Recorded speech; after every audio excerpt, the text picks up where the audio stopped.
Tony Rodriguez couldn't believe what he was seeing. The new guy at the metal shop was doing something that shouldn't be possible. While everyone else struggled with the welding equipment, this stranger made it look like child's play. His hands moved like he was painting a picture, not joining two pieces of steel together. The man had shown up 3 months ago, calling himself Dave. He walked into Peterson's metalworks on a Tuesday morning, asking for a job. His resume looked good enough, and they needed someone fast. But from day one, something felt different about him. Dave worked the evening shift, from 4 in the afternoon until midnight. Most guys hated that schedule because the shop got really hot during those hours. The big furnaces had been running all day, and there was no air conditioning. By 6 o'clock, everyone was sweating buckets and counting down the hours. But not Dave. He seemed to love it. Tony had been welding for 15 years. He knew what good work looked like, and he knew what tired workers looked like too. Dave's work was perfect every single time.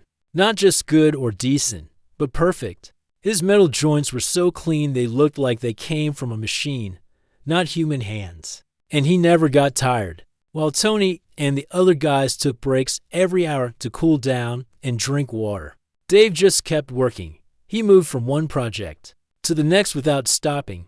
When the shift ended at midnight, everyone else dragged themselves to their cars. Dave looked like he could work another 8 hours. The really weird thing was the sweating. Dave sweated more than anyone Tony had ever seen. His work clothes were always soaked through, like he had been standing in the rain. Drops of sweat would fall from his face onto the metal he was working on, making little sizzling sounds when they hit the hot steel dot at first. Tony thought maybe Dave was sick or something, but the guy never called in. He showed up every day, on time, ready to work. He was friendly enough, always said hello and asked how everyone was doing, but he never talked much about himself. When the other workers asked where he learned to weld so well, Dave would just smile and say he picked it up back home. When they asked where home was, he would change the subject. He had a slight accent, but Tony couldn't place it. It wasn't Spanish or Italian or anything familiar. The guys started calling him the machine because of how he worked. But behind his back, some called him the alien. Not because he looked different, but because everything about him seemed impossible. No one could work that hard, that perfectly, for that long. It just wasn't normal. Tony started paying closer attention to Dave's habits. He noticed that Dave always positioned himself near the hottest parts of the shop. While everyone else tried to stay away from the big furnaces, Dave seemed drawn to them. During lunch breaks, when the other guys went outside or to the break room, Dave would sit right next to the heat sources, eating his sandwich like he was enjoying a nice cool breeze. One particularly hot day in July, the temperature in the shop hit over 100 degrees. Two guys had to go home early because they felt sick from the heat. Tony was ready to ask the boss if they could close early, but Dave seemed happier than ever. His productivity actually went up that day. He finished twice as much work as usual, and his welding was even better than normal. That's when Tony really started to wonder what was going on. Dave's sweat wasn't just excessive. It was different somehow, in the right light. It almost seemed to shimmer, and Tony swore he saw steam rising from Dave's arms and back, even when he wasn't near the hot metal. It was like the guy had his own internal furnace running. The strangest part was how Dave seemed to enjoy the heat. Most people tried to get away from uncomfortable situations, but Dave moved toward them. He volunteered for the jobs near the hottest equipment. He asked to work overtime on the days when the air was thick and heavy. He acted like the sweltering heat was exactly where he wanted to be. Tony began to suspect that Dave wasn't just different. He was hiding something big, but he had no idea how big that something really was, or how it would change everything at Peterson's Metalworks forever. Part 2.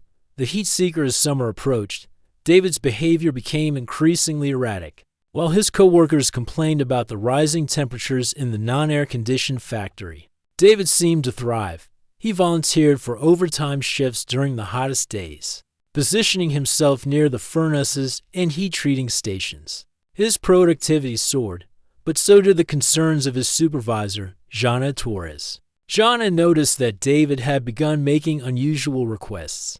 He asked to work in the foundry section where temperatures regularly exceeded 1 to OF. He inquired about the factory's heat waste management systems, claiming he had ideas for efficiency improvements. Most strangely, he had started lingering near the industrial ovens long after his shifts ended, standing close enough to the radiant heat that others couldn't bear to approach. During lunch breaks, while others sought shade and cool drinks, David would sit in direct sunlight in the parking lot, his shirt soaked through with perspiration, a strange smile playing across his lips. When concerned coworkers offered him water or suggested he move to the shade, he would politely decline, saying the heat helped him remember home.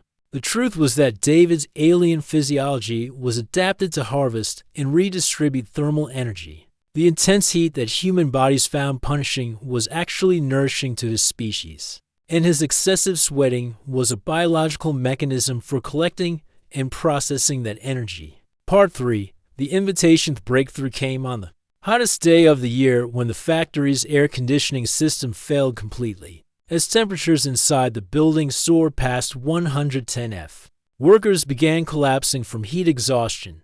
The plant manager called for an early shutdown, but David approached him with an unprecedented offer. "I can help," he told plant manager Robert Chen, his clothes completely saturated with sweat that seemed to shimmer slightly in the harsh light. "I have a way to make this heat useful, beneficial, even, but I'll need volunteers. And you'll need to trust me." Desperate to avoid shutting down production and losing a full day's revenue, Robert agreed to hear David's proposal. What David described sounded impossible, a process he called thermal sharing, that would allow the excess heat to be channeled and redistributed in a way that would not only cool the factory, but actually enhance the workers' endurance and focus. Miguel, Jana, and 3 other workers volunteered for David's demonstration. They gathered around him in the hottest section of the factory, near the blast furnaces, where the air shimmered with intensity.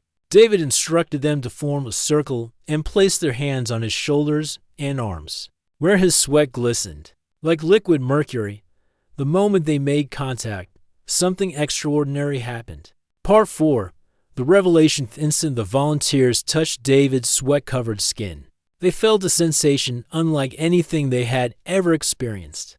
Instead of the scorching heat they expected, a wave of perfect, comfortable warmth flowed through their bodies. The oppressive factory heat that had been making them dizzy and nauseous suddenly felt manageable, almost pleasant. But more than comfort, they felt energized. Miguel noticed his fatigue disappearing, replaced by a clarity of mind and steadiness of hand that made his welding work effortless. Jana found her concentration sharper than it had ever been, her decision-making swift and confident. The other volunteers reported similar effects: enhanced strength, improved focus, and an almost euphoric sense of well-being. As word spread through the factory, more workers gathered around David, forming expanding circles of human contact. David stood at the center, his entire body now glistening with the strange, shimmering perspiration that seemed to pulse with its own light. He was no longer trying to hide what he was. "On my world," he explained to the amazed crowd, "we are thermal symbionts. We absorb excess heat and transform it into usable energy that we can share with other life forms. Your planet is cooler than mine, but your industrial processes generate exactly the kind of thermal energy my body craves. In return, I can give you enhanced physical and mental capabilities." The workers stared in stunned silence as David continued, "I came here not to deceive you, but to find a place where my abilities could be useful. I've been alone for so long, unable to share the gift that is my nature. But now, with your permission, I'd like to propose something that could benefit us all." Part 5. The new partnership. 6 months later, Peterson Manufacturing had become the most efficient and productive factory in the region. The partnership between David, who had revealed his true name, Zeratinine, and the human workforce had revolutionized not just their production capabilities, but their understanding of what was possible when different species worked together. The factory had been redesigned around the concept of thermal symbiosis. 09 worked at the center of specialized heat collection stations, where the hottest industrial processes were concentrated. Workers would rotate through scheduled sessions of contact with him, receiving boosts to their energy, focus, and physical capabilities that lasted for hours. The benefits extended beyond work performance. Workers reported better health, improved mood, and enhanced problem-solving abilities. Productivity increased by 300%. Workplace injuries dropped to nearly zero, and employee satisfaction reached unprecedented levels. The factory became a model for sustainable. Lisa was in panic mode. She was thinking about shutting down the whole operation and sending everyone home. That would mean losing a full day of production and disappointing several big customers. She was standing in her office, looking out at the shop floor, trying to figure out what to do. That's when Dave knocked on her door. He was completely soaked in sweat. His work clothes looked like he had been swimming in them, but his eyes were bright and clear, and he was smiling like he had good news to share. "I can help," he said. "I know this sounds crazy, but I have a way to make this heat work for us instead of against us." Lisa stared at him. "What are you talking about? I can show you, but I'll need some volunteers. People who trust me enough to try something they've never seen before." Lisa didn't know what to say. The normal thing would be to tell Dave to go home and come back when the weather cooled off. But nothing about this situation was normal, and nothing about Dave had ever been normal either. "What exactly are you proposing?" she asked. Dave wiped sweat from his forehead. The sweat seemed to catch the light in a strange way, almost like it was glowing. "Let me gather a few people. Tony, Carlos if he's feeling better, maybe a couple others. I'll show you something that might save the day." 20 minutes later, Tony found himself standing in the hottest part of the shop with 4 other workers. The area near the big furnaces was like standing inside a volcano. The air was so hot it hurt to breathe. Most days, nobody worked in this section for more than a few minutes at a time. Dave stood in the center of their small group. His entire body was covered in that strange, shimmering sweat. It was dripping from his arms and face, but instead of looking sick or exhausted, he looked more energetic than ever. "I need you all to trust me," he said.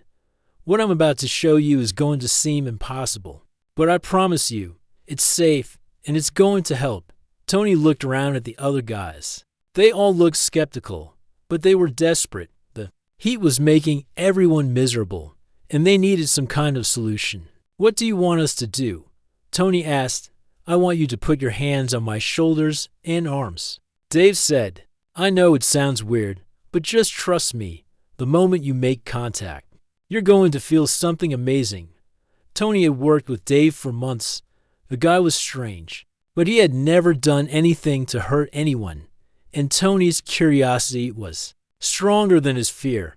He reached out and placed his hand on Dave's shoulder. The moment his skin touched Dave's sweat-covered shirt, everything changed.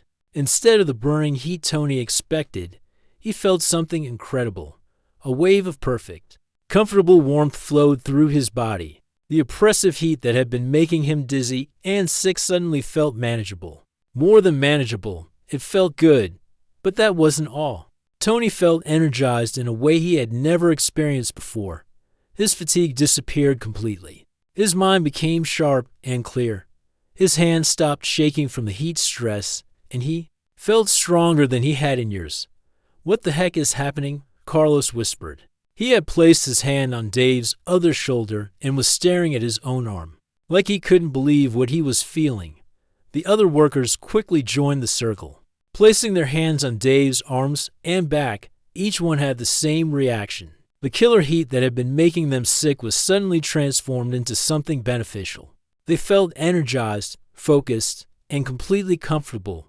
Dave stood in the center, his body producing more of that strange, glowing sweat. "On my world," he said quietly, "we call this thermal sharing. I absorb excess heat and transform it into usable energy that I can pass on to others." Tony's mind was racing. "Your world?"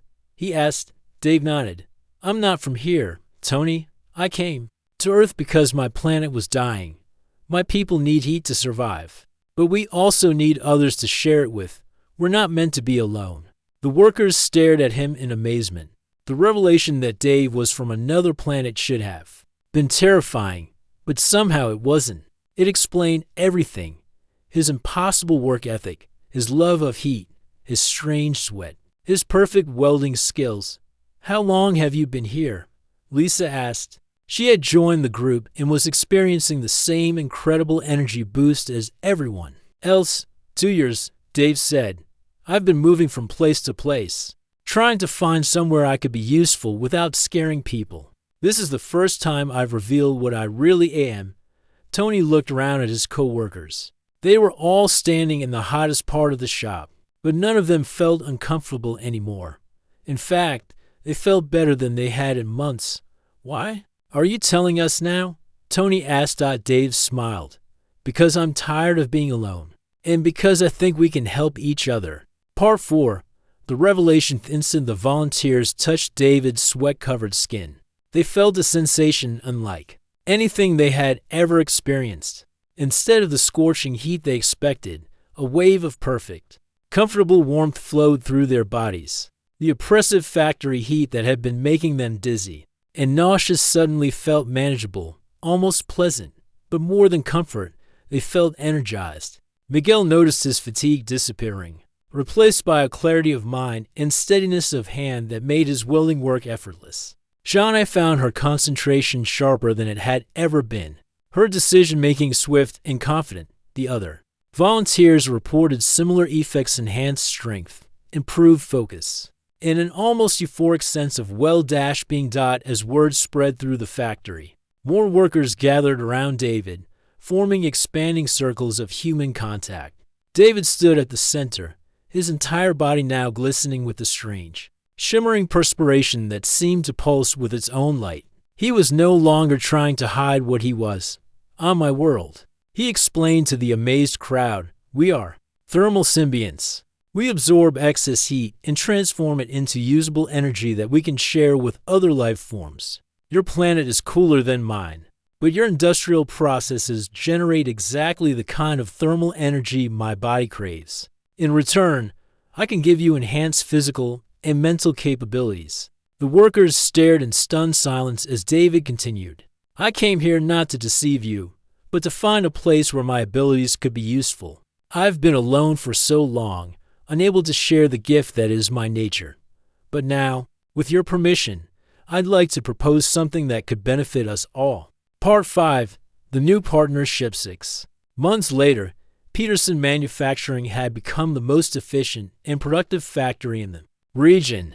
The partnership between David, who had revealed his true name, Zeratinine, and the human workforce had revolutionized not just their production capabilities, but their understanding of what was possible when different species worked together.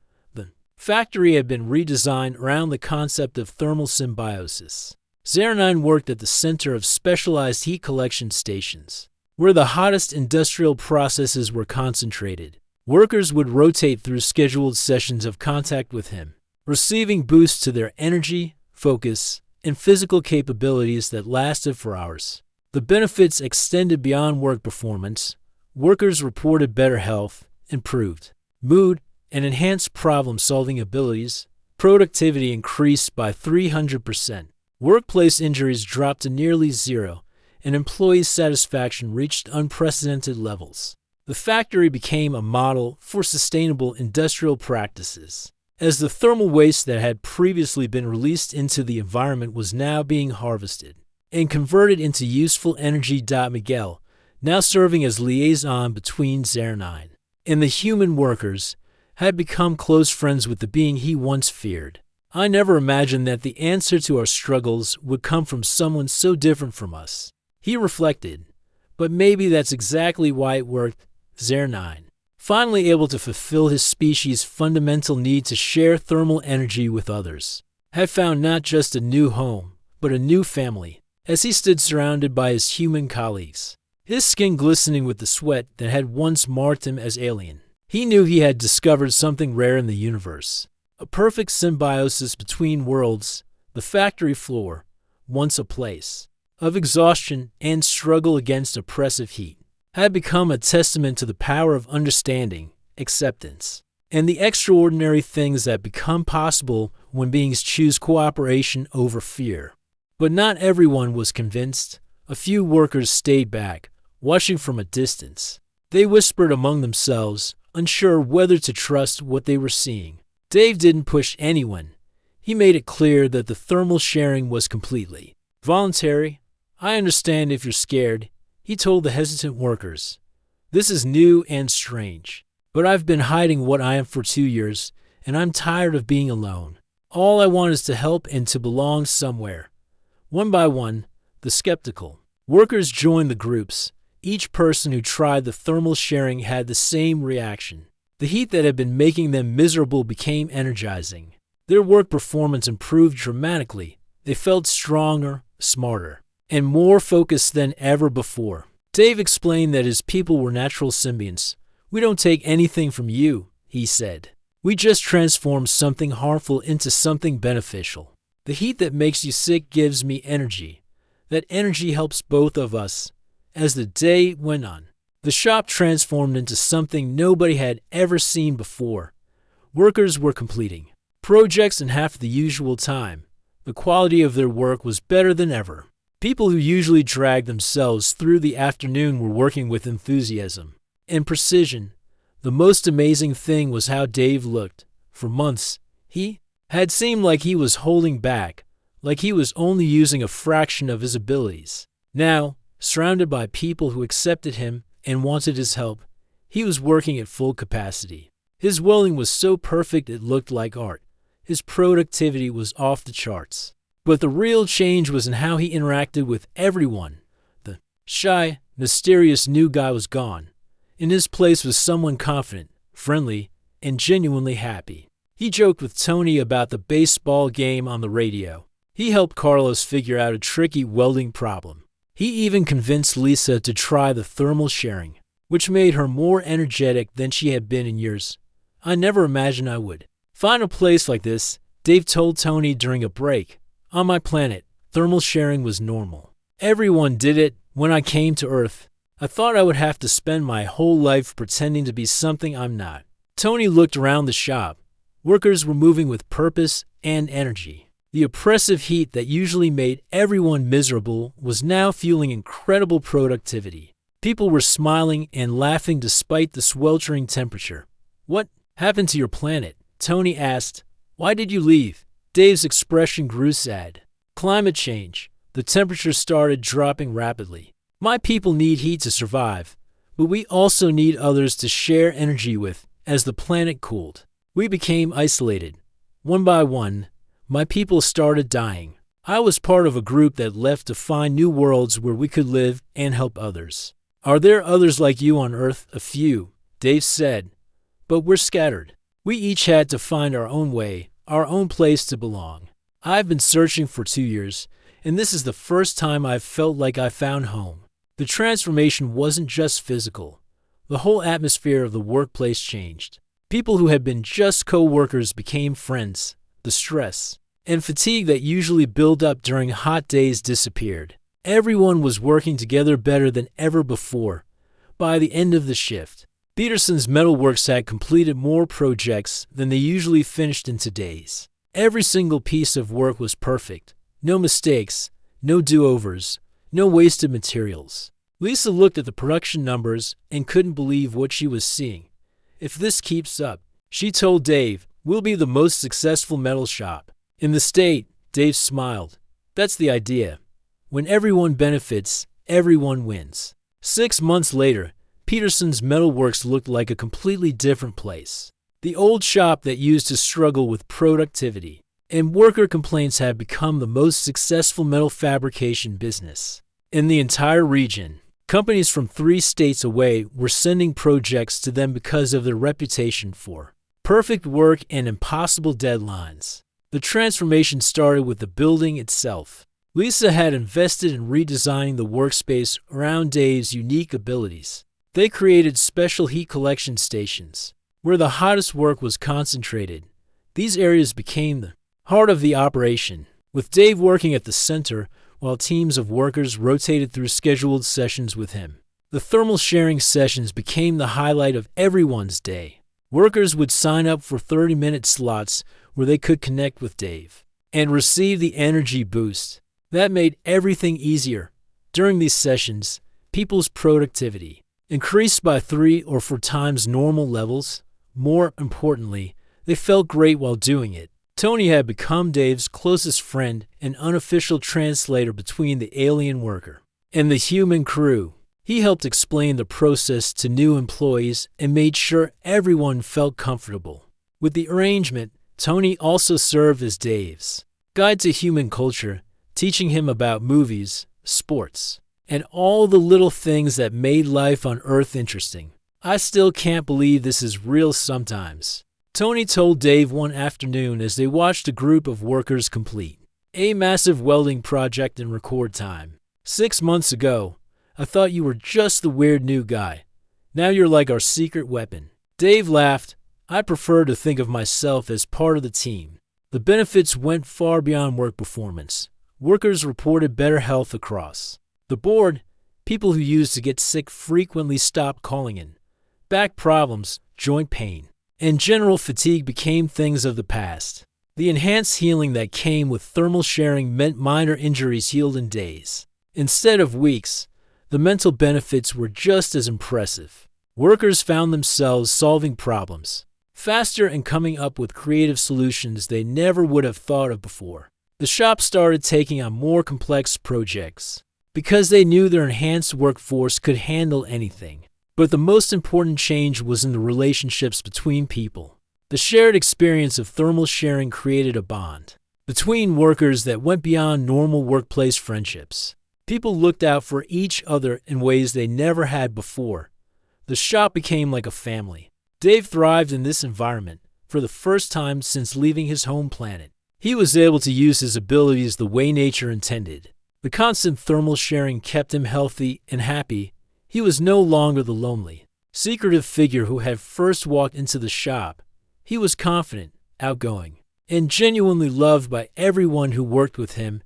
"You know what I realized?" Dave told Tony one evening as they finished up a particularly successful day. "I spent 2 years thinking I needed to find a place where humans would accept an alien. But what I really needed was to find people who would accept someone different, no matter where he came from." The success of Peterson's metalworks attracted attention from other businesses and even some government researchers. Lisa was careful about who she talked to, but she did allow a few scientists to study the thermal sharing process. They confirmed that it was unlike anything they had ever seen, but completely safe and beneficial for everyone involved. Word started spreading in the industrial community about the miracle workers at Peterson's. Other companies tried to recruit Dave, offering huge salaries and benefits. But Dave wasn't interested in money or fame. He had found something much more valuable, a place where he belonged. The shop started receiving visitors from other businesses who wanted to see the operation for themselves. Lisa turned these visits into a small side business, charging consulting fees to show other companies how proper workplace cooperation could transform productivity. Dave also began reaching out to other members of his species who were scattered around Earth. Through careful communication networks, he let them know that he had found a place where their abilities were welcomed and valued.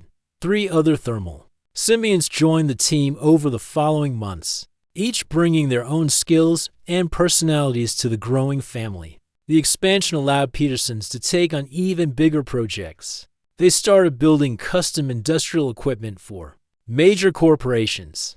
Their reputation for quality and speed made them the go-to choice for companies that needed impossible deadlines met. But for all the business success, the real victory was personal. Dave had found a home. The workers had found purpose and energy they never knew they could have. And everyone had learned that sometimes the best solutions come from the most unexpected places. Tony often thought about that first day, when he noticed something strange about the new welder. He had been suspicious and worried about Dave's differences. Now those same differences were the foundation of the most successful and happy workplace he had ever experienced. "You know what the funny thing is?" Tony told his wife one night. We always talk about how hard it would be if aliens came to Earth, but it turned out all we needed was to be willing to work together. Dave needed a place to belong, and we needed someone who could help us be better than we ever thought possible. The shop floor that had once been a place of struggle against oppressive heat became a symbol of cooperation and mutual benefit. The furnaces that used to make everyone miserable now powered an operation that brought out the best in everyone involved. Dave stood at the center of it all, his skin glistening with the sweat that had once marked him as an outsider. Now that same sweat represented the bond between worlds.